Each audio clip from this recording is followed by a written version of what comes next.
So a friend of mine sent me a link today on Facebook, and it's for an article from the Scotsman newspaper. And it's an article that's come out today saying that e-cigarettes with high nicotine cause fat cells to grow in the livers of mice. Oh, scary stuff this. Bad livers now. But what can we say here? It's a study on mice, okay, and they're using high nicotine e-cigarettes. What's a high nicotine e-cigarette, please? That's my question. What are they using for this study? It's a study. Brilliant. So all the research materials should be available. I can't find this. I can find an article in a newspaper with no reference to the actual study.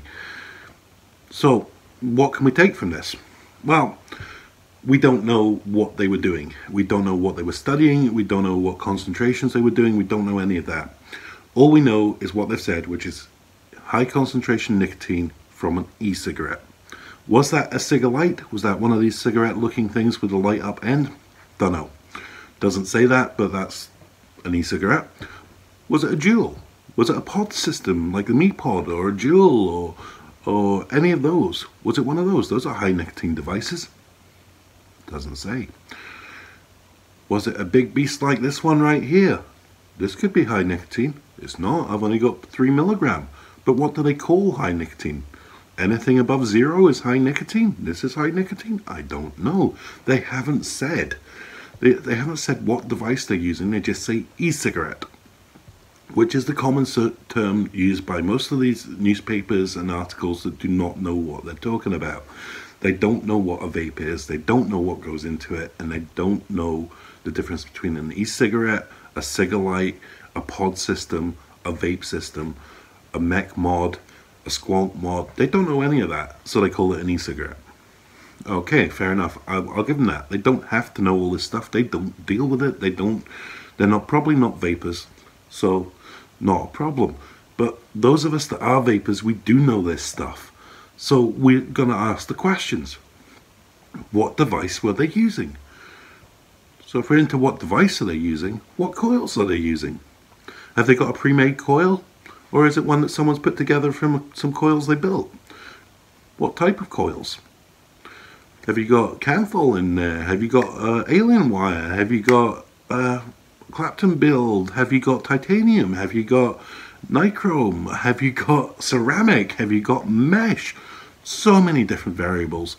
What are they using? What are they testing here? What wicking material are they using? Is it organic cotton? Have they got wood pulp in there?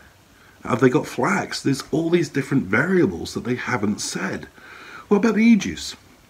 They said it's high nicotine. What nicotine level is high nicotine? What do they consider high nicotine? Come to mention it, what type of e-juice? For all we know, they could be using a non-flavoured e-juice. Fair enough. A bit of VG, a bit of PG, and a bit of nicotine. Not likely. There's probably flavouring in there. Have they considered that the elements that are causing the trouble have come from that flavouring? Oh, okay. Now, another thing they've not said in this is what concentration is the vapour being administered. Now, I'd love to see a little mouse walking around with a wee e-cigarette having a good toke on the thing, but I don't think that's what's going to be happening. I think they're going to be forcing it into them. So they'll have the mouse in a wee contained box, and they'll be pumping the vapour in. Now, is that a continuous flow? Because I don't know about you. As much as I'd love to sit there and vape all the time, I don't. I have to do things. I can't talk and vape. I can't sleep and vape. I can't type up essays and vape. I'm doing other things, so I'm not vaping constantly.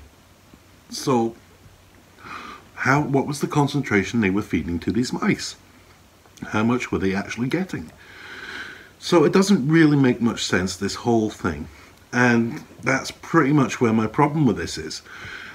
There's this scary title to this: e-cigarettes cause fat cells in the liver. Okay, this might be true. I'm not saying it's not true, but they need to tell us how they got to this. They also need to give us some reference of how much this is actually changing. It doesn't tell us what the difference is. Is this normal? Is this bad? Could it be bad? Could it be worse? Does it affect all mice the same? Does it not? How does this relate to humans? And what is the comparison to cigarettes? None of this is shown in this article.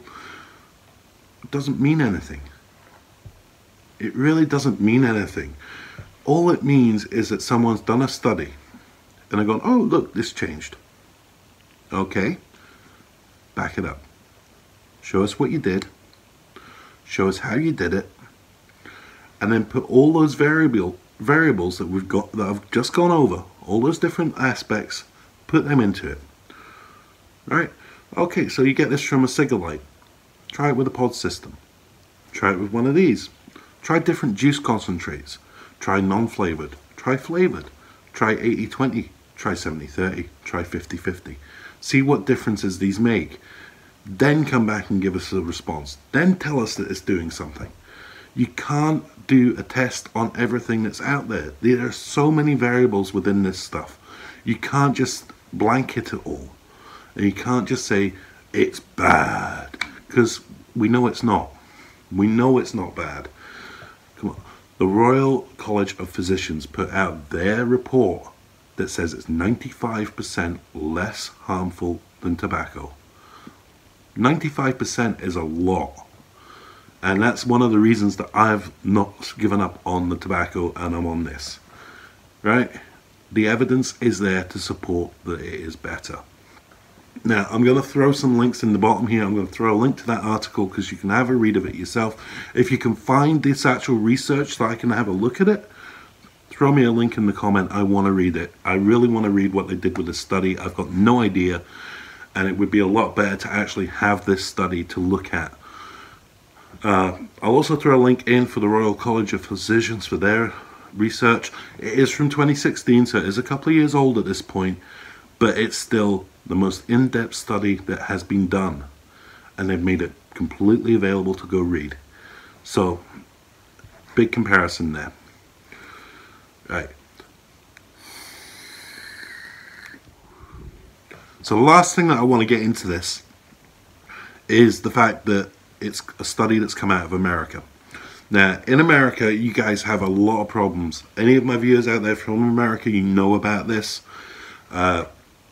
You've got a lot of issues with the FDA trying to infringe themselves onto the vaping community and onto the vaping business and onto all sorts of things going on over there. And there's a lot of stuff that isn't quite right, that it doesn't look good. As an outsider, I don't feel this is the right point for me to weigh in on all of that. I do have my opinion, but I'm in the UK. We have completely different rules that we deal with here. And we have the TPD from Europe that we have to deal with, which restricts a lot of stuff for us. But it's nowhere near as bad as stuff that you guys have to deal with over there. So I will do another video at some point about the FDA and all the stuff that's going on. And if there's any big news, expect a news video for it. But for the minute, it's all the usual stuff. Like, comment, share, subscribe. Follow me on Twitter, that's @OnePurpleMongoose. Subscribe to the channel. I do daily vlogs, I do vape news like this, I do reviews, I do previews, I do a lot of vape stuff on the channel. As for now though,